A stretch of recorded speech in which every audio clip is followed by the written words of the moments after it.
ఈరోజు బైన్సపట్నంలో ఉన్నటువంటి RZ function హాల్లో ముదల్ నియోజకవర్గంలో ఉన్నటువంటి యావత్ మాదిగ సమాజానికి చెందినటువంటి యువతీ యువకులకు ఈరోజు ఉచిత ఉద్యోగ ఉపాధి అవకాశాలపైన ఉచిత శిక్షణ శిబిరాన్ని ఏర్పాటు చేయడం జరిగింది. ఈ కార్యక్రమంలో భాగంగానే మనకు ఏదైతే ముదల్ నియోజకవర్గంలో ఉన్నటువంటి వివిధ గ్రామాల నుంచి పెద్ద మొత్తంలో యువతీ యువకులు ఈ కార్యక్రమానికి హాజరు కావడం జరిగింది. అంతేకాకుండా ఈ కార్యక్రమానికి గాను ఏ విధంగా చదువుకోవాలి, చదువుకుంటే ఎలాంటి లాభాలు వస్తాయి, ఆ తర్వాత పై చదువులు ఏదో చదువుకోవాలి, ఎంబీబీఎస్ అదేవిధంగా ఇంజనీరింగ్లో ఏ విధంగా ప్రిపేర్ అవుతూ ఆ సీట్ను సంపాదించుకోవాలి, ఉన్నత స్థానాల్లో ఏ విధంగా చేరుకోవాలి, బ్యాంక్ నుంచి వచ్చే లాభాలు ఏ విధంగా పొందాలి, లోన్స్ ఏ విధంగా తీసుకోవాలనే అంశాలపైన, అదేవిధంగా 1వ తరగతి నుంచి పీజీ పిహెచ్డి వరకు ఎలాంటి ఉచిత విద్యాభ్యాసాన్ని పొందాలి, ప్రతి గురుకుల పాఠశాలల్లో, అదేవిధంగా ప్రభుత్వ కేజీపీ నుంచి అన్ని ఆశ్రమ పాఠశాలల వరకు, గురుకుల పాఠశాల వరకు ఎలాంటి ఎగ్జామ్స్ రాయాలి, ఏ విధంగా ప్రిపేర్ అయితే ఆ సీట్ను సంపాదించగలుగుతాం అనే విషయాల గురించి అక్కడ క్లియర్గా ఈరోజు అక్కడ ఉన్నటువంటి మోటివేషన్ స్పీకర్స్ అక్కడ వచ్చినటువంటి విద్యార్థులకు తెలపడం జరిగింది. ఈ కార్యక్రమంలో భాగంగానే మనకు ఏదైతే హైదరాబాద్ పట్టణం నుంచి మంద దేవేంద్ర ప్రసాద్ గారు, మాదిగ ఎంప్లాయీస్ ఫెడరేషన్ రాష్ట్ర అధ్యక్షుడు, అదేవిధంగా సుందిళ్ళ రమేష్ గారు రాష్ట్ర ఉత్తమ ఉపాధ్యాయుడు అవార్డు గ్రహీత మోటివేషన్ స్పీకర్, అదేవిధంగా వ్యక్తిత్వ వికాస నిపుణుడు, మంచి మోటివేషన్ స్పీకర్ విద్యార్థులకు అక్కడ ఉద్దేశించి మాట్లాడడం జరిగింది. వాళ్ళు అక్కడ సుందిళ్ళ రమేష్ గారు మాట్లాడినటువంటి మాటలకు అట్రాక్ట్ అయ్యి ప్రతి ఒక్కరు వాళ్ళ జీవితాల్లో ఏ విధంగా బాగుపడాలి, ఏ విధంగా ప్రిపేర్ అవ్వాలి, ఏ విధంగా ముందుకు సాగాలని వాళ్ళు నిర్ణయించుకోవడం జరిగింది. అదేవిధంగా మంద దేవేంద్ర ప్రసాద్ గారు కూడా మాట్లాడుతూ అక్కడ ఉన్నటువంటి విద్యార్థులకు ఈ ఏబిసిడి వర్గీకరణ గురించి, ఎంఆర్పిఎస్ గురించి, అదేవిధంగా ఏ విధంగా చదువుకుంటే ఉన్నత శిఖరాలకు ఎదుగుతారు, అంబేద్కర్ గారు ఏ విధంగా ఒక చిన్న స్థాయి నుంచి పై స్థాయి వరకు వెళ్ళి చదువుకొని ఈ దేశానికే మనకు ఒక మహాత్ముడిగా, ఒక పీతగా, అదేవిధంగా ఒక గొప్ప రాజ్యాంగాన్ని ఇచ్చినటువంటి నాయకుడిగా ఉండిపోయారు. అలాంటి స్థాయిలో మీరు కూడా వెళ్ళాలని అక్కడ సూచించడం జరిగింది. అదేవిధంగా డాక్టర్ ఎంబీబీఎస్ ఎండి శుభాశ్రీ గారు కూడా ఈ కార్యక్రమంలో పాల్గొని అక్కడ ఉన్నటువంటి విద్యార్థులకు ఏ విధంగా ప్రిపేర్ కావాలి, ఏ విధమైనటువంటి ఎగ్జామ్స్ రాస్తే ఎంబీబీఎస్లో ఇంజనీరింగ్లో మీరు ముందుకు వెళ్ళగలుగుతారు, అంతేకాకుండా ఎప్పుడప్పుడు ఏ ఎంట్రన్స్ ఉంటాయి, ఏ ఎంట్రన్స్ రాయాలి, అదేవిధంగా అమ్మాయిలకు అబ్బాయిలకు ఎలాంటి ఎడ్యుకేషన్స్ ఉంటాయి, ఎంబీబీఎస్ ప్రిపేర్ కావాలంటే డాక్టర్ ఫీల్డ్లో ఎన్ని రకాలైనటువంటి మీకు చదువుకోవడానికి అర్హత కలిగినటువంటి పోస్టులు ఉంటాయి, ఎంబీబీఎస్ కావచ్చు, అంతేకాకుండా డాక్టర్ కాకుండా ల్యాబ్లో కావచ్చు, నర్సులో కావచ్చు, ఇలాంటి ఎన్నో దాంట్లో సదుపాయాలు ఉంటాయి. కాబట్టి ప్రతి ఒక్కరు శ్రద్ధగా చదువుకోవాలని అక్కడ సూచించడం జరిగింది. భూమన యాదవ్ గారు మంచి వక్త, మోటివేషన్ స్పీకర్, అక్కడ మంచి విద్యార్థులకు ఉద్దేశించి మాట్లాడి ప్రతి ఒక్క విద్యార్థి తమ జీవితాల్లో ముందుకు సాగడానికి ఏ రకమైనటువంటి సహాయ సహకారాలు కావాలనో వివరించడం జరిగింది. ఈ కార్యక్రమంలో భాగంగానే మన మాజీ జడ్పీ చైర్మన్ లోలం శ్యామ్ సుందర్ గారు, అదేవిధంగా రాష్ట్ర, అదేవిధంగా జాతీయ ఎంఆర్పిఎస్ నాయకులు ఈ కార్యక్రమంలో పాల్గొనడం జరిగింది. గంగాధర్ గాయకవాడ్ గారు ఇంత మంచి చక్కటి కార్యక్రమాన్ని ఏర్పాటు చేసినందుకు అక్కడ వచ్చినటువంటి విద్యార్థులు, వాళ్ళ తల్లిదండ్రులు, అదేవిధంగా మోటివేషన్ స్పీకర్స్ ప్రత్యేక ధన్యవాదాలు తెలపడం జరిగింది. ఈ కార్యక్రమంలో భాగంగానే మాజీ జడ్పీటీసీ ఉత్తమ్ భాలేరావు గారు, ఏఎస్ఐ చిలింకర్ గంగాధర్ గారు, పూజారి లక్ష్మణ్ గారు, అదేవిధంగా గణపత్ గారు, దిగంబర్ గారు, ఆనంద్ గారు, అదేవిధంగా తదితర నాయకులు ఈ కార్యక్రమంలో పాల్గొనడం జరిగింది. అదేవిధంగా ప్రధాన ఉపాధ్యాయులు గోరేకర్ శంకర్ సార్ గారు, కత్తి నాగరావు గారు, నిర్మల్ జిల్లా మన ఎంఈఎఫ్ ఉపాధ్యాయ సంఘాలు, అదేవిధంగా ప్రభుత్వ ఉద్యోగస్తులు ఈ కార్యక్రమంలో పాల్గొనడం జరిగింది. Cell phone, internet, laptop only తన సబ్జెక్ట్ కోసమే వాడుకోవడం తప్ప దేనికి వాడుకోవాలి ఇంటర్నెట్.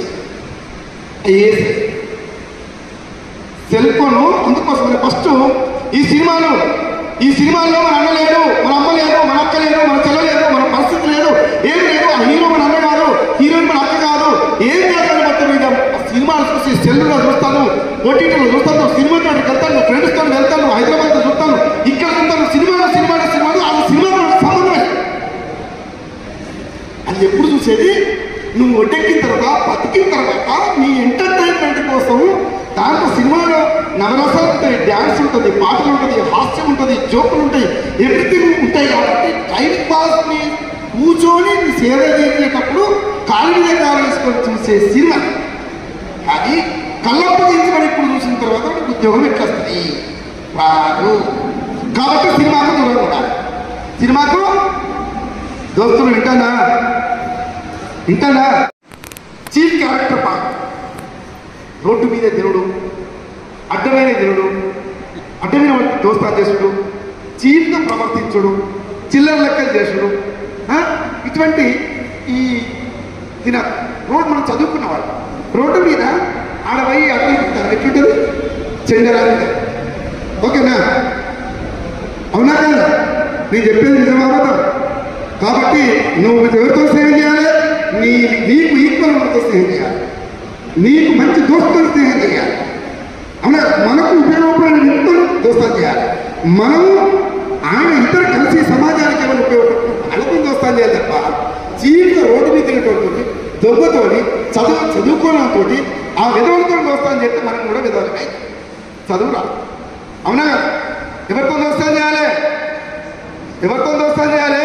ఫోటో పులితోంది కన్నా కుక్కతో నక్కతోంది కన్నా నోరు లేదమ్మా మీకు? ఫోటో పులితోంది దిగుతావా నక్కతో దిగుతావా? గట్టిగా చెప్పండి.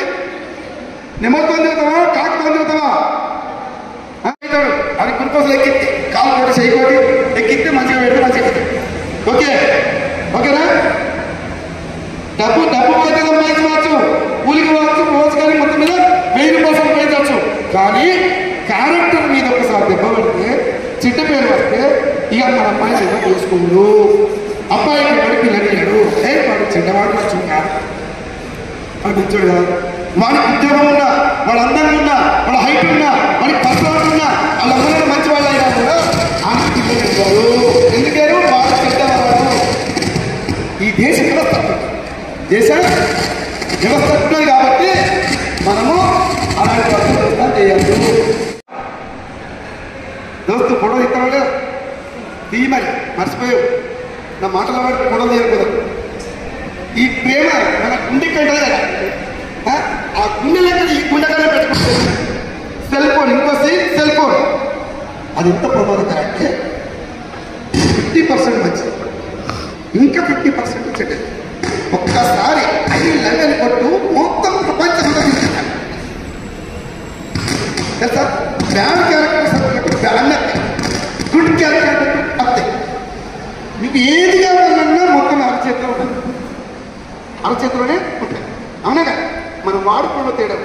అయితే ఇప్పుడు ఉన్న సర్వేలలో సెల్ ఫోన్ వాడుతూ నష్టపోయిన బ్యాచ్లలో ఎక్కువ మంది ఆ సెల్ ఫోన్లే అదేంటి మేడం ఫేస్బుక్ లవర్స్ అవుతారు, ఇన్స్టాగ్రామ్ పెళ్లి చేసుకుంటారు, ముక్కు తెరవని మొక్కం తెరవని ఇవన్నీ పనులు చేస్తూ మొత్తం చెడిపోతాము. నేను అంటున్నా ఆ సెల్ ఫోన్ చాలా జాగ్రత్త.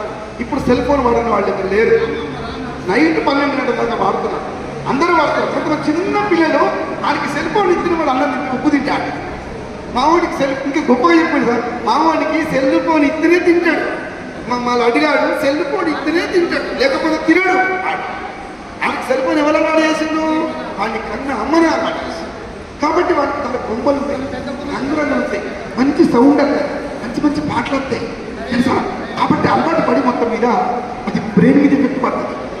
డాక్టర్ గారికి తెలుసు అది ఎంత ఎఫెక్ట్ ఉంటుంది చిన్నపిల్లకు. కాబట్టి సెల్ ఫోన్ ఎంత డేంజర్ తెలుసా? మీరంతా కాలేజ్ వాళ్ళు కాబట్టి చాలా జాగ్రత్తగా ఉంటారు. కాలేజ్ వాళ్ళు కాబట్టి చెప్తున్నా, మీరు అంతా ఇప్పుడు 10th ఇంటర్ వాళ్ళే, వేరే వాళ్ళు అర్థమైందా? మీకు సెల్ ఫోన్ గురించి ఒక చిన్న పాట చెప్తా, పాడవాడనా? కళ్ళు గీసే గీతన్నకు సెల్లు, కోసే కూలమ్మకు సెల్లు, కళ్ళు కోసే కూలమ్మకు సెల్లు, ఆలకించండి రింగుటోను, భలే సౌకర్యమున్న సెల్ ఫోను. ఆలకించండి రింగుటోను, భలే సౌకర్యమున్న సెల్ ఫోను. వాడే తీరు మాత్రం మారితేను మన బ్రతుకు హరిశ్చంద్ర కాటి సీను. ఆలకించండి రింగుటోను, భలే సౌకర్యమున్న సెల్ ఫోను. ఆలకించండి రింగుటోను, భలే సౌకర్యమున్న సెల్ ఫోను. అరే కాలేజీ కలియల్లే బయలుల్లే కుర్రోడు, బస్ స్టాపులో పోజు చూడు, సెల్ స్టిల్లు కొడుతూ వాడు అమ్మాయిల ఇంట పడతాడు. మార్నింగ్ సినిమాకు రమ్మంటూ వాడు, మార్నింగ్ సినిమాకు రమ్మంటూ వాడు సెల్లో మెసేజ్లే పంపుతాడు. వాడు విలువైన కాలాన్ని వెలిగించే చదువును గంగలో గడుపుతున్నాడు. వాడు విలువైన కాలాన్ని వెలిగించే చదువును గంగలో గడుపుతున్నాడు. వాడిని నమ్మి చదివించేటి అమ్మ నాన్నలకేమో అపకెత్తి మూట గడుతుండు. అవునా కాదా? అవునా కాదా? తీరు మాత్రం మారితేను మన బ్రతుకు హరిశ్చంద్ర కాటి సీను. ఇది కాలేజీ బయట ఒకరికి పెళ్ళైంది, వాడికి పెళ్ళైతే అత్తగారు అందరికి బండి ఇస్తారు కదా, అమ్మాయికి బండి చెప్పదు ఎట్లా, అల్లుడికి బండి అక్క బండిస్తే మొత్తం మీద బండి ఎక్కి ఇట్లా భుజం రోడ్డు మీద స్పీడు చూడు, దారి మధ్యలో సెల్ ఫోన్ కాలస్తే మెల్లడిగా సెల్లు పెడతాడు. పక్కన పైకాపి మాట్లాడుకోడు, సెల్ ఫోన్ స్విచ్ అయినా ఆపేసుకోడు. వాడు ఎక్సలేటర్ పెంచి ఎదురొచ్చేలానికి ప్రాణాన్ని కలిగి ఉంటాడు.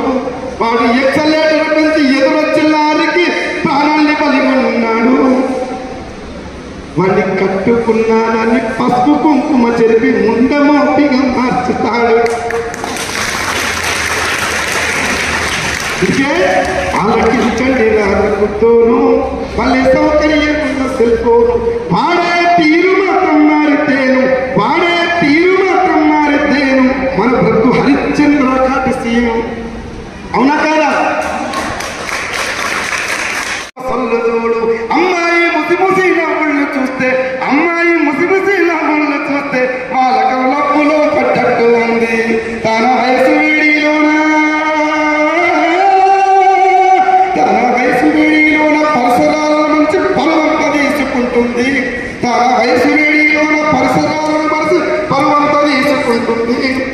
తనను ప్రేమతో పెంచిన అమ్మ నాన్నలకేమో అపకీర్తి మూటగడుతుంది. ఇటువంటి బిడ్డ అవసరమా? ఇటువంటి బిడ్డలు కావాలి మనకు. ఇటువంటి బిడ్డలు ఉంటే మన జాతి గౌరవం ఉంటుందా? 30 సంవత్సరాలు నాయకుడు పోరాడి కుటుంబాన్ని త్యాగం చేసి పిల్లలు మొత్తం మీద అందరికి దూరం మొత్తం మీద సమాజంలో 30 సంవత్సరాలు పోరాడిన ఏకైక వ్యక్తి ప్రపంచం లేడు. నెల్సన్ మండేలా ఓన్లీ 27 సంవత్సరాలే. Nelson Mandela 27. కొట్టి మార్పు మన జాతి బిడ్డ, మన జాతి నాయకుడు, మన జాతి నాడు 30 సంవత్సరాలు 3 రోజులు మనం హీరోలు ఎవరు? మన జాతి. కొట్టాన్ని చెప్పట్లు టెస్ట్ చేస్తే ఇప్పుడు బయటపడుతుంది. ఎక్కువ రక్తం ఆడితే ఎక్కువ బ్రెయిన్ షార్ప్గా పనిచేస్తుంది, చైతన్యంగా ఉంటారు, ఆలోచన స్పీడ్గా ఉంటుంది, స్పీడ్గా పనిచేస్తుంది, స్పీడ్గా మాట్లాడుతుంది, స్పీడ్గా ఉరుకుతాం, అన్ని స్పీడ్గా ఉంటుంది. అర్థమైందా? మన కోపంతో పండుగ కదా నీకు గుర్తుంది అసలు. ఇట్లా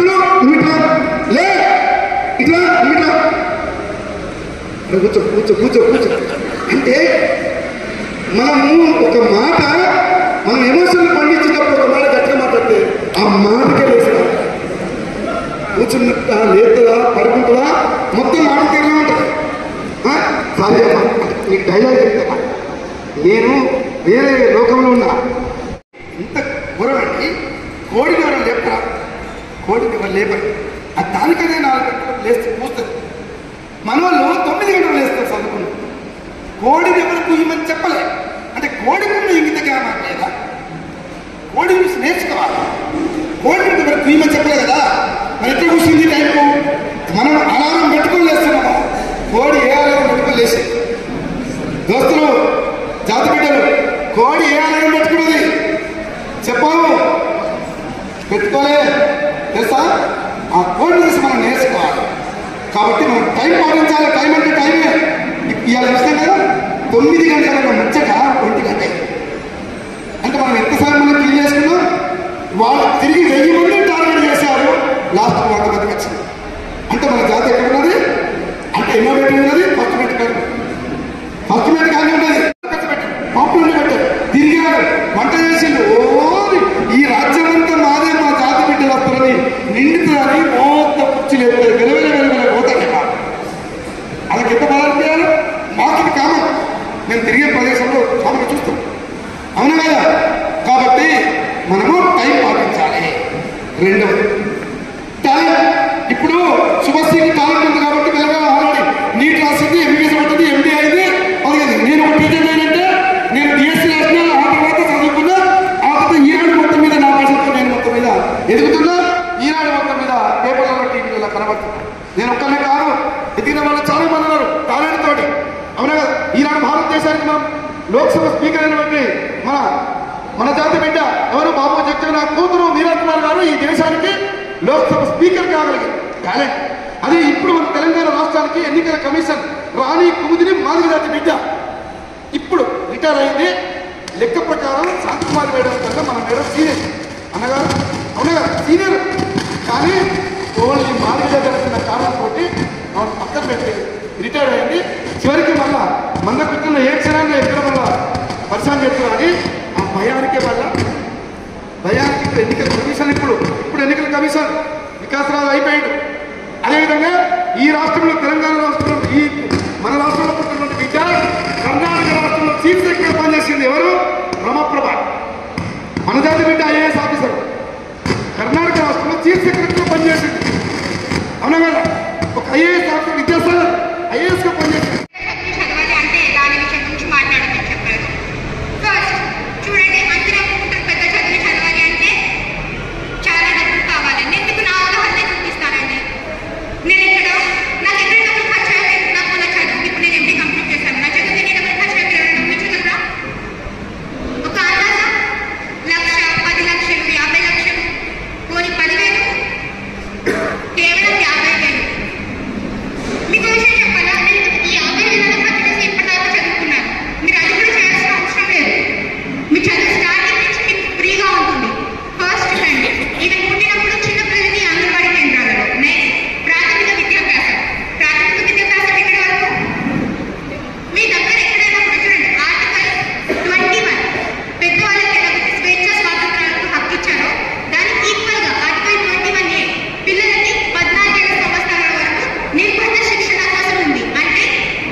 ఉచితంగా విద్య మరియు ఉండడానికి ఆవాసం కూడా కల్పిస్తున్నారు. సరే, ఇక్కడ దాకా చదువుకున్నారు ఎలాగోలాగా, లేదు అంటే మీ దగ్గర ప్రాథమిక మాధ్యమిక కళాశాలలో చదువుకున్నాను. తర్వాత ఏంటి, చదువుకునేటప్పుడు ఎలా ఖర్చులకైనా డౌట్ ఉంటుంది కదా, ఎందుకంటే ఎవరు ఎన్ని మాటలు చెప్పినా కూడా ఆర్థిక ఇబ్బందులు స్టూడెంట్స్ చదువుకోవడానికి వెనక వేస్తారు. అందుకే 10th ఇంటర్ కూడా చిన్న చిన్న జాబ్స్ ఎందుకు మన వాళ్ళు పైకి వెళ్ళలేకపోతున్నారు?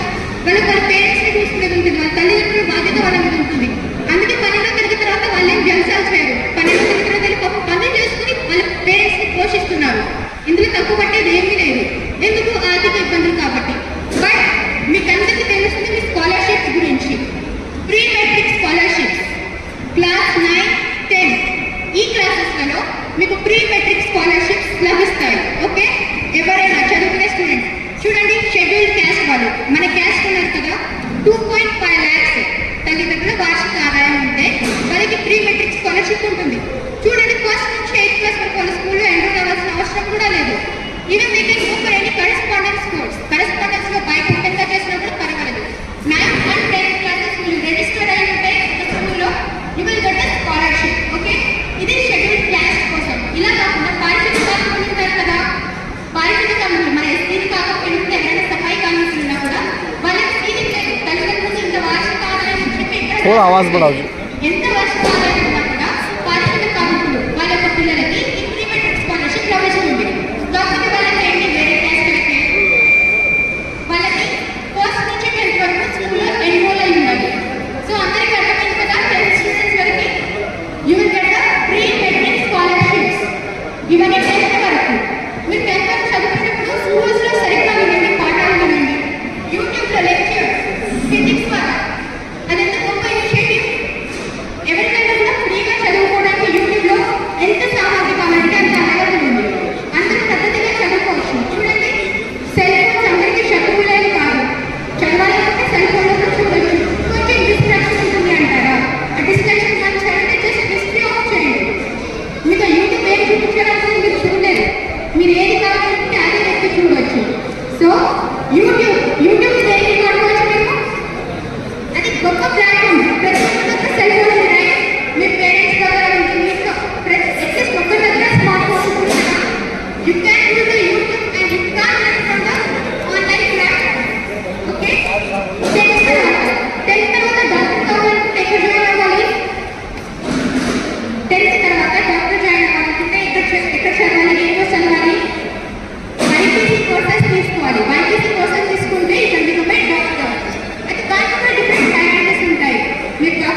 దేశంలో నిరక్షరాస్యత చాలా తక్కువ, కానీ ఉద్యోగాలు ఇస్తున్నారు.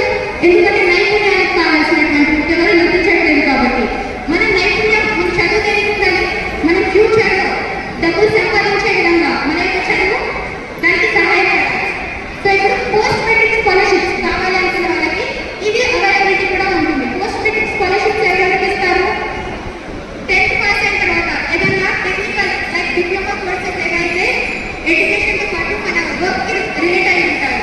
దాని తర్వాత సరే మీరు ఇంటర్మీడియట్ జాయిన్ అవుతారు. ఇంటర్మీడియట్ జాయిన్ అయిన తర్వాత మీకు సీట్ రాలేదు. ఇంటర్మీడియట్ ఎప్పుడు జాయిన్ అవ్వచ్చు? ఏదైనా కూడా గవర్నమెంట్ కాలేజ్లో కూడా జాయిన్ కావచ్చు. అక్కడ కూడా మీరు చూడండి, యూట్యూబ్లో చాలా మెటీరియల్ అవైలబుల్ ఉంది. మీకు కావాలంటే బయాలజీ కోసం ఏం చదవాలి? బయాలజీ అందరూ చూసేది కదా, మనకైతే ఇంకెక్కువ చూస్తాం. మనం చికెన్ మటన్ అన్ని తింటాం కదా, అన్ని అడ్వాన్స్ తెలుస్తున్నాయి.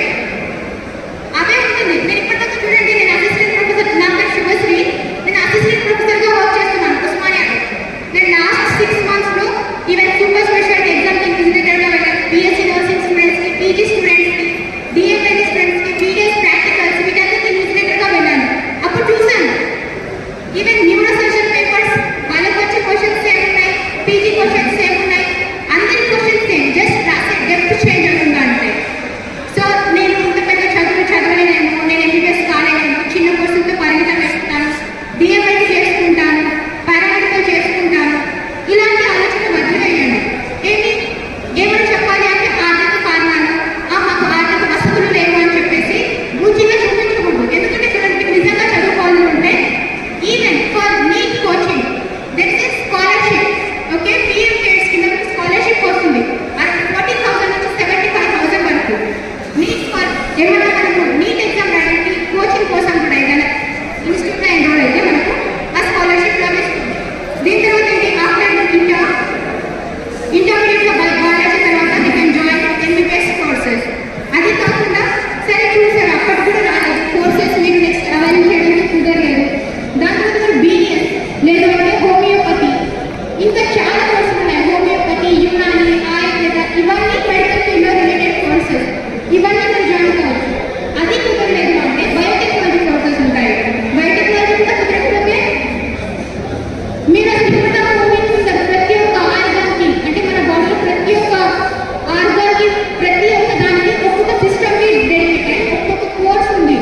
ఇప్పుడు మనకు కావాలంటే ల్యాబ్ టెక్నీషియన్ కోర్సెస్ ఉంటాయి, డిఎంఎల్టీ కోర్సెస్ ఉంటాయి, బీఎస్సీ నర్సింగ్ కోర్సెస్ ఉంటాయి, బేసిక్ కార్డియాలజీ ల్యాబ్ టెక్నీషియన్స్, ఇవన్నీ కోర్సెస్ ఉంటాయి just to assist the doctors. మీరందరూ ఏదో డిఎంఎల్టీ కోర్సులు చేసి 10 లక్షలకి పారామెడికల్ కోర్సులకి సరిపెట్టుకొని నేను అనుకోవట్లేదు. చూడండి, ఎవరికి నాకు అంత తెలియలేదు, నాకు అంత అర్హత లేదు, నేను చదవలేదు అని సందేహించాల్సిన అవసరమే లేదు. నేను అటు సైడ్ ఉన్నాను, నేను మెడికల్ ఫీల్డ్లో 10 ఏళ్ళ నుంచి పనిచేస్తున్నాను కాబట్టి నాకు తెలుసు. ఇంకా చూడండి, ఎవరికైనా కూడా అన్నిటికంటే ఎక్కువ మోటివేషన్ ఏంటి తెలుసా? ఎవరైనా గెస్ చేయగలుగుతారా? ఒక వ్యక్తికి మోటివేషన్ ఇచ్చేది ఏంటి అని? డబ్బు. చూడండి, ఆర్థిక సమస్య లేకపోతే ఎవరైనా బాగానే ఉంటారు. మీరు ఒక డిఎంఎల్టీ, బీఎస్సీ ఎంఎల్టీ కోర్సు వస్తే నెలకి సంపాదిస్తారు మా అంటే 10 నుంచి 20,000. BSc nursing 40,000. అదే ఒక డాక్టర్ అయితే రెస్పెక్ట్తో పాటు అదనంగా మీరు చేసిన కోర్సు వాల్యూని బట్టి మీకు లక్షల్లో జీతం ఉంటుంది. చూడండి, ఇప్పుడు నా వయసు ఎంత? 30 సంవత్సరాలు మాత్రమే. మా నాన్న వయసు 60 సంవత్సరాలు. ఆయన పాపం చిన్న నిరుద్యోగిలాగా షూర్ అయ్యి 35 సంవత్సరాలు ఆయన జీవితాలు కట్టింది. ఆయన దగ్గర ఏముందో ఆయనకు లక్ష దాటింది సంపాదన. ఇప్పుడు నేను జస్ట్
తిప్పుకున్నట్టు మీ పిల్లలు ఎవరు తిప్పుకోకుండా ఉండాలి. సరే మీకు తెలియదు కనీసం మా అవగాహన ఉన్న వాళ్ళ దగ్గరికి వచ్చి మాట్లాడండి. చదువుకున్న వాళ్ళు ఇప్పుడు ఈ సమావేశం ముఖ్య ఉద్దేశం ఏంటి?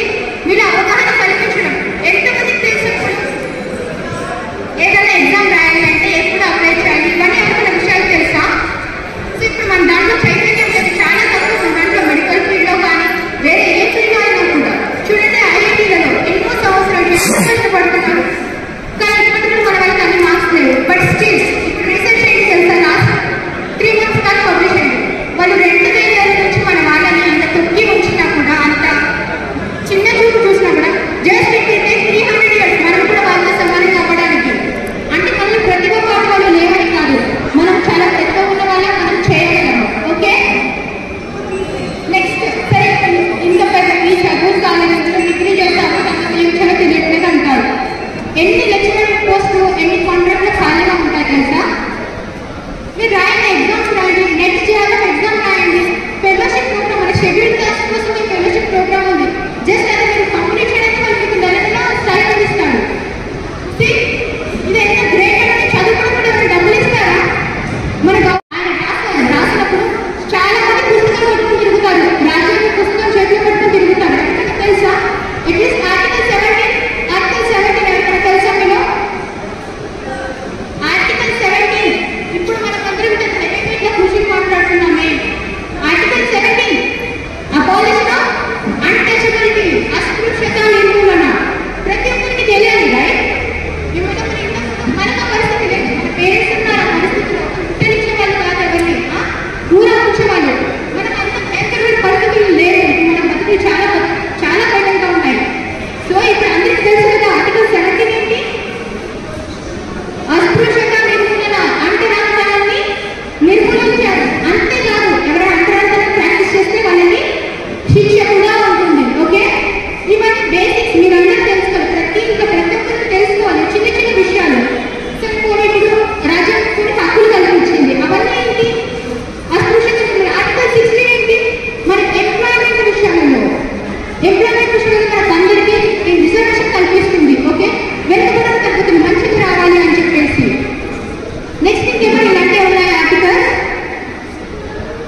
ఎప్పుడైనా ఓల్గా రామాయణం చదివారా? ఓల్గా చిన్న స్టోరీ రాస్తుంది రామాయణంలో, ఆమె అని చెప్పేసి సీత గురించి. సీత అలా సంవాదం గురించి ఉంటుంది. మీరు అది ఎప్పుడైనా చెప్పండి. ఆ దృష్టికోణంలో వాడిన దృష్టికోణం చూసినప్పుడు ఎప్పుడు కూడా రాముడు విలన్ ఇక్కడ. సో ఒకటి కరెక్ట్, ఒకటి రామాయణం ఎప్పుడు ఉండదు. ఎవరి డిఫరెంట్ భిన్న భాషలు ఉంటాయి. ఒకటి అబ్సల్యూట్ కరెక్ట్ ఉండదు, అబ్సల్యూట్ రాంగ్ కూడా ఉండదు. అందరికీ అర్థమవుతుందా? లేకపోతే చిన్నపిల్లలకి అర్థమవుతుందా? చూడండి, చిన్నపిల్లలు కాదు, మీరందరూ చిన్నపిల్లలుగా కనిపిస్తున్నారు. ఏంటి తెలుసా? ఇక్కడికైతే ఫస్ట్ ఏంటి అందరూ చెప్పడం 10th క్లాస్ తర్వాత వాళ్ళే అన్నారు అని చెప్పారంట. మన వాళ్ళు 10th తర్వాత చదువుకునేది తప్ప. ఎవరు చెప్పారు? ప్రైమరీ స్కూల్ వాళ్ళు, ప్రాథమిక మాధ్యమిక స్కూల్స్ వాళ్ళు రాకూడదు అని. నేను చెప్పడం కూడా సరిగ్గా అవగాహన కలిగించలేదు. అంత వచ్చాము, అన్ని కాంప్లీట్ ఒప్పించాను, ఇంత చేసిన కూడా ఎవరికి అర్థం కాలేదు. ఓకే, ఎందుకు సరైన అవగాహన లేదు. ఈరోజు నేను ఒక అమ్మాయితో మాట్లాడుతున్న అమ్మాయి ఉంటుంది, మేడం కేవలం 10వ తరగతి తర్వాత మాత్రమే రమ్మన్నారు అని చెప్పి. అది కరెక్ట్ కాదు, కానీ వచ్చినందుకు కూడా చాలా సంతోషం. మీకు వచ్చినందుకు ఇప్పుడు నేను ఒక వాట్సాప్ ఛానల్ క్రియేట్ చేస్తాను. అందులో ప్రతి ఒక్క నోటిఫికేషన్ ఏది వస్తుంది, ఎలా అప్లై చేసుకోవాలి, వాటి డెడ్ లైన్స్ ఏంటి, ఏమేమి స్కాలర్షిప్స్ ఉంటాయి, నెక్స్ట్ ఏంటంటే ఏమేమి కోర్సులు ఉంటాయి, ఏ కోర్సులో చదవాలి, ఎక్కడ జాయిన్ అవ్వాలి, దాంట్లో చదవాల్సినది ప్రతి ఒక్కటి మీకు యూట్యూబర్ కానీ లేదంటే మేము ఇక్కడ మా గ్రూప్ క్రియేట్ చేసినాక ప్రతి ఒక్కరికి మేము వాటికి సంబంధించిన వివరాలు పెడతాము. ఇంతలో చిన్నగా ఆలోచించండి, జీవితం కొంచెం ఎదుగుతాయి ప్రయత్నించండి. చూడండి, చిన్నప్పుడు మనం చదువుకోవాలి. చదువుకోవడం అంటే ఏం చదువుకోవాలి? ఓన్లీ టెక్స్ట్ బుక్సేనా? ఓన్లీ టెక్స్ట్ బుక్సే కాదు, మీరు బుక్స్ కూడా చెప్పాలి పక్కవి అని. ఎందుకు చెప్పండి? అది మనకు వ్యక్తిత్వాన్ని పెంపొందిస్తాయి. పక్క వాళ్ళ గురించి మనం ఆలోచించకుండా మనం ఎలా ఉండాలి అనేది మాత్రమే చెప్తుంది అది. ఓకే, సో ఎప్పుడు కూడా మీరు బుక్స్ చదువుతుంటే భిన్నత తెలుస్తాయి మీకు. ఒక సంఘటన జరుగుతుంది, ఒక యథార్థం జరుగుతుంది, దాన్ని భిన్నంగా మనం చూడగలిగేటట్టు మీ దృష్టి ఉండాలి. ఎప్పుడు కూడా ఇది తప్పు, ఇది కరెక్ట్ అనేది ఏముంది. ఇంకొకటి ఫస్ట్ ఆఫ్ ఆల్, ఎంతో కొంత చిన్న చూపు చూస్తారు ఎస్సీ అమ్మాయిలు అని. నేను చెప్తున్నాను కదా, నేను ఉస్మానియా మెడికల్ కాలేజ్ నేను చూస్తాను చాలా వరకు హైయర్ స్టడీస్. మన వాళ్ళు చాలా తక్కువ, మిగిలిన వాళ్ళు కులాల వాళ్ళు ఎంత దారుణంగా ఉంటారో, వాళ్ళ బస్సులు ఎలా ఉంటాయో నేను చూశాను. నిజం చెప్తున్నా, వాళ్ళకి చూసినప్పుడు వాళ్ళకి ఇష్టమైన కాలు అనిపిస్తుంది. ఎందుకు అది మనం చెప్తున్నాను కదా, పెద్ద చదువులు చదివాడా పేరు కోసమే. వాళ్ళకి ఏ మాదక ద్రవ్యాలు అలవాటుంటాయో తెలియదు, ఎంతమంది మందు తాగుతారో తెలియదు, వాళ్ళకి పద్ధతి ఎలా ఉంటుందో తెలియదు. కేవలం అబ్బాయి గురించి అమ్మాయి గురించి కూడా అలా ఉంటారు. కానీ అమ్మాయిలు, మన అమ్మాయిలు తెలుసా ఎంత పద్ధతిగా ఉంటారు తెలుసా? వస్తారండి, చదువుకుంటారు, కష్టపడతారు, ఇంటికి వెళ్తారు, బస్ ఎక్కుతారు, ఇంటికి వెళ్తారు, హాస్టల్లో ఉంటారు, చదువుకుంటారు, మళ్ళీ ఊరికి వస్తారు. ఊరికి వచ్చాక ఉపాధ్యాయులు కూడా వెళ్తారు. ఉపాధ్యాయులు కూడా ఏంటి అక్కడ చిన్నతనం ఉందా? లేదు, అది మీకు ఆర్థిక సాధికారత. చూడండి, ఎవరికైనా ఆర్థిక సాధికారత ఉండాలి. మీ చేతిలో మీ డబ్బులు ఉన్నాయనుకోండి, మీరు ఏం చేయగలుగుతారు?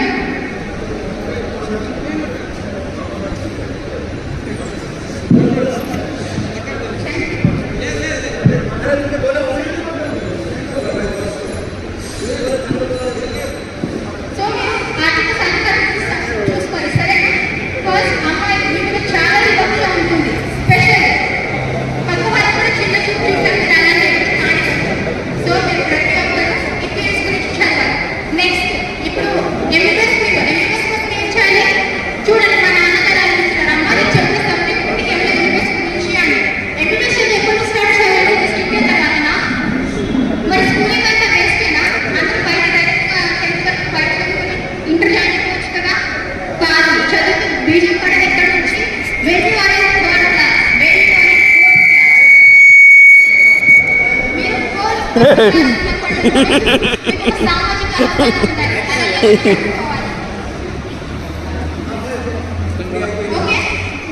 సో చదువు అంటే 10th తర్వాత कमीच करून टाकल्या राव ती. చెప్పేస్తే మీరు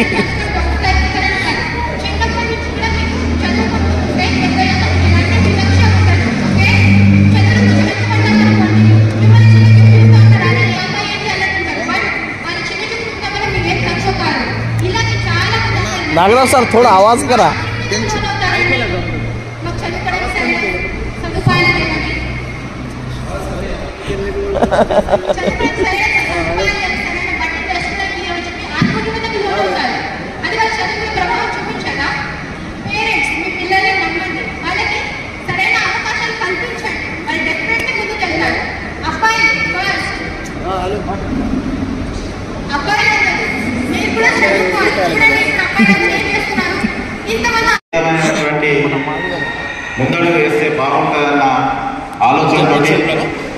సీనియర్, మరి ఇంతకుముందు గతంలో ఎన్నో సంవత్సరాల నుంచి ఉపాధ్యాయ వృత్తిలో ఉన్నారనుకో, ఇంకా వేరే రంగాల్లో ఉన్న వారితోటి మరి వారి సూచనలు సలహాలు మన పిల్లలకు ఇవ్వాలన్న ఆలోచనతో మరి గంగాధర్ మంచి కార్యక్రమం చేశారు.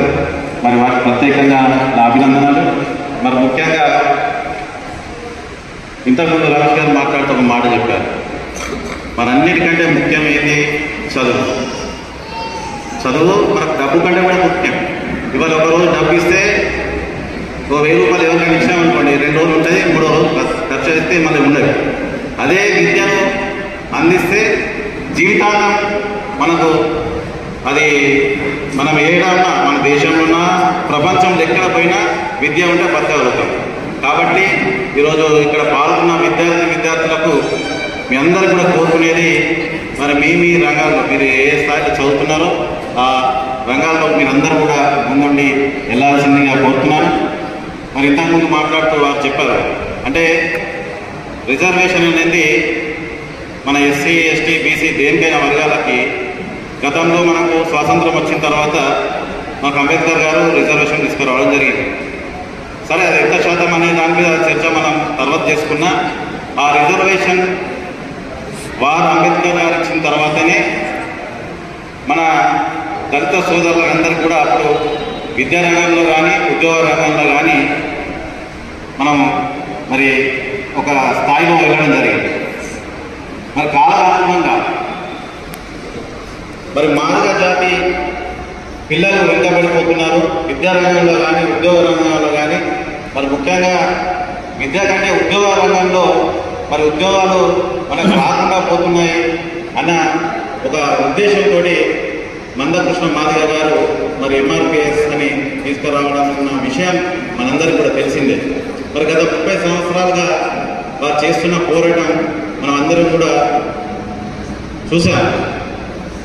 మరి వారి పోరాటం వల్ల, వారు చేసిన పోరాటం వల్ల అప్పటి ఉమ్మడి ఆంధ్రప్రదేశ్ రాష్ట్రంలో తెలుగుదేశం ప్రభుత్వం ఉన్నప్పుడు గౌరవ ముఖ్యమంత్రి చంద్రబాబు నాయుడు గారు ఉన్నప్పుడు మనకు ఒకసారి ఏబిసిడి వర్గీకరణ జరగడం జరిగింది. మరి ఆ ఏబిసిడి వర్గీకరణ ఫలాలు మరి కొందరికి అందినాయి. ఆ సమయంలోనే దాదాపు 3.5-4 సంవత్సరాలు ఆ ఏబిసిడి వర్గీకరణ వల్ల మాదిగ జాతి సోదరులకు దాదాపు 22 నుంచి 23 వేలు అంతేనా వచ్చాయని మనం సమాచారం. అంటే చూడండి, 4 సంవత్సరాల కాలంలోనే మనకు ఆ రిజర్వేషన్ ఫలాలు అందితే అన్ని ఉద్యోగాలు వచ్చాయి. మళ్ళీ దాని తర్వాత వచ్చిన ప్రభుత్వాలు 2004లో కాంగ్రెస్ ప్రభుత్వం వచ్చింది. అప్పుడు దాన్ని అందులో ఉన్న నాయకులందరూ ఆ ఏపీసీడీ అని తీసేసి మళ్ళీ మామూలుగా ఎప్పటిలాగా చేయడం జరిగింది. మరి అప్పటి నుంచి కూడా మన మందకృష్ణ అన్న గారు చాలా పోరాటాలు చేశారు. మరి దీంట్లో ఎందరో ప్రాణత్యాగాలు కూడా చేసిన వారు ఉన్నారు వాళ్ళందరూ.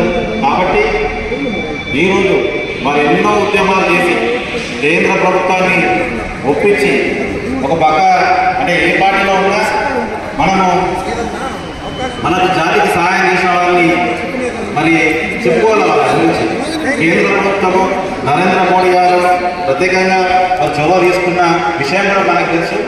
ఎందుకన్నా కాబట్టి రమేష్ మరి డిసెంబర్ మనకు మన సుప్రీంకోర్టులో జడ్జిమెంట్ రావడం జరిగింది.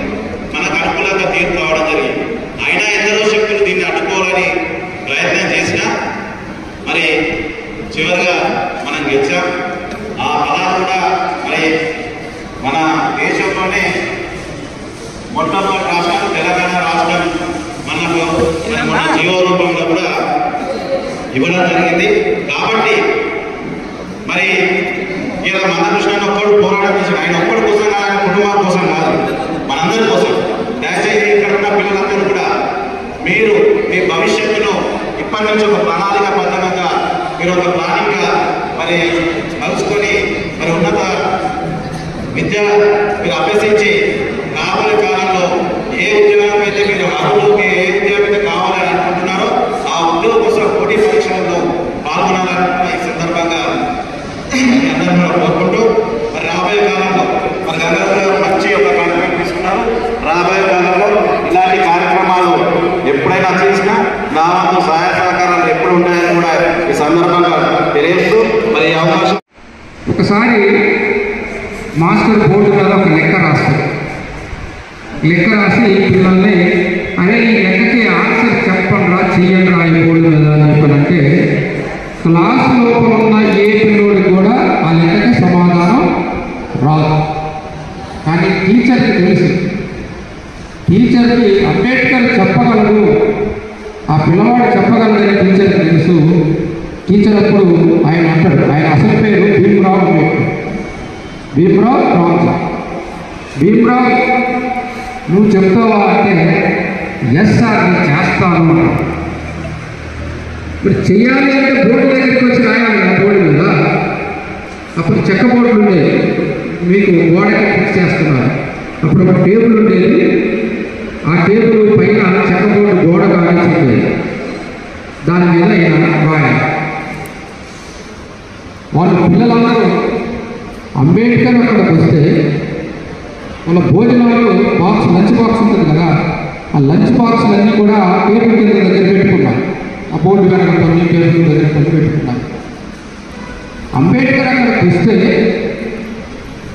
మాకు మైనబడికి అంబేద్కర్ మా భోజనాలను తాకొద్దు, మా భోజనాల దగ్గరికి రావద్దు అని చెప్పి వాళ్ళు ఏం చేస్తారంటే అంబేద్కర్ వచ్చి ఆ లెక్క చెప్తే మేము పాలకాలేమో అని చెప్పి క్లాస్ రూమ్ వదిలేసి బయటకు వెళ్ళిపోతాం. ఆ టీచరు ఏం చేయాలో అర్థం కాక సరే నేనే చెప్తాలే అని చెప్పి ఆపి చెప్తాను. ఇది ఒక్కటే కాదు, ఆయన చాలా కష్టాలు పడ్డాడు. ఒక చిన్నప్పుడు వాళ్ళ అన్న ఈయన కలిసి వాళ్ళ బంధువుల ఊరు వెళ్తారు. బంధువుల ఊరు ఇదే ఎండాకాలం రోజుల్లో బంధువుల ఊరు వెళ్తుంటే బాగా దాహం వేస్తారు. మధ్యలో ఒక ఊరు వస్తుంది. ఒక ఊరు వస్తే వాళ్ళ ఏదో ఒక ఇంటికి వెళ్ళి అమ్మ మాకు దాహం వేస్తుంది కొంచెం మంచినీళ్ళు ఇవ్వండి అని అంటే వాళ్ళిద్దరు కూడా మీకులాగానే చక్కగా ఎర్రగా మంచుకున్నారు. సరే వీళ్ళు లోపలికి వెళ్ళి మంచినీళ్ళు తెచ్చే సందర్భంలో మీది ఏ కులం అని అడుగుతారు. మీది ఏ కులం అని అడగగానే మేము మహర్లము అంటే మాలకు సంబంధించిన కులం మాది అని చెప్పగానే వెదవల్లారా మీకు మంచినీళ్ళు కావాలా, మంచినీళ్ళు ఏం లేవు, మురికి గుంట ఉంటుంది, ఆ మురికి గుంటలో ఉన్న నీళ్లు తాగకపోండి అని చెప్పి మీ అంత పిల్లల్ని చిన్న పిల్లల్ని తిట్టి పంపించేస్తారు. ఆ దాహంతోనే వాళ్ళ బంధువులకి వెళ్ళిన తర్వాత మంచినీళ్ళు తాగుతారు. సరే అక్కడ ఇట్లాంటివి చెప్పుకుంటూ పోతే చాలా ఉన్నాయి. అయినా ఆయన చదువు దగ్గర ఎక్కడా కాంప్రమైజ్ కాలే. వాళ్ళ పెద్ద ఫ్యామిలీ, ఈయన ఆఖరి వాడు, చిన్న రూము, ఇంత రూమే. మరి అందరూ ఉంటే ఆ రూమ్లో చదువుకోవటం ఎట్లా అని చెప్పి వాళ్ళ నాన్న ఈ పిల్లవాడి ముందే నిద్రపుచ్చి మధ్యరాత్రి 2 గంటలకు లేపి, అప్పుడు ఈ కరెంట్ లైట్లు లేవు, కిరోసిన్ ల్యాంప్స్ ఉంటాయి కదా, కిరోసిన్ ల్యాంప్స్ని వెలిగించి చదువుకోనానా అని చెప్పి వాళ్ళ నాన్న కూడా వేడుకొని ఆయన చదివించారు. ఈయన చదువుకొని మన దేశంలో చదువుకున్నాడు, వేరే దేశాల్లో అమెరికాలో చదువుకున్నాడు, ఇంగ్లాండ్లో చదువుకున్నాడు, జర్మనీలో చదువుకున్నాడు, రకరకాల దేశాల్లో పెద్ద పెద్ద చదువులు చదివి భారతదేశానికి వచ్చాడు. భారతదేశానికి వచ్చిన తర్వాత ఈయనకు ఒక ఉద్యోగం చేసేటప్పుడు